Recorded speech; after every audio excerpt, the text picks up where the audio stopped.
All right, we're back with more Life and Times of George Washington. And we're right with the Stamp Act. That's where we've been at. But in 1766, something really important happened. It was February 8th. And that was Britain blinked. They backed down. And after months of economic pressure from the colonies, Parliament repealed the Stamp Act. And that repeal mattered not just because a tax had disappeared, but because of why it happened. It was proof that the non-importation of British goods had worked. The boycott had worked. British merchants, they felt the losses. They felt it financially. Manufacturers were complaining. The trade had slowed down between the colonies and the British home islands. And so with that pressure that traveled across the Atlantic from North America, it landed right inside of Parliament. Now, George Washington paid close attention to all of this, but he didn't really see the repeal as, a victory for, protest alone.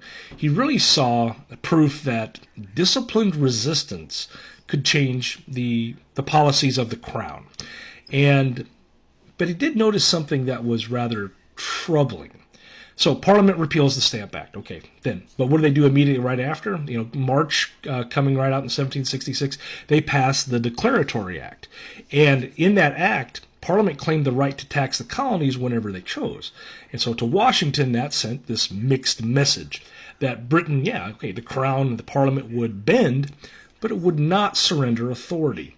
And so that lesson was complicated. Economic pressure could work. Organization mattered. Unity mattered.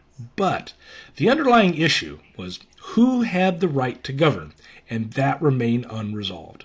So Washington didn't celebrate wildly here. He actually stayed rather cautious. The repeal of the Stamp Act showed him, what was possible, but it also showed him that, here's something that's coming next, right?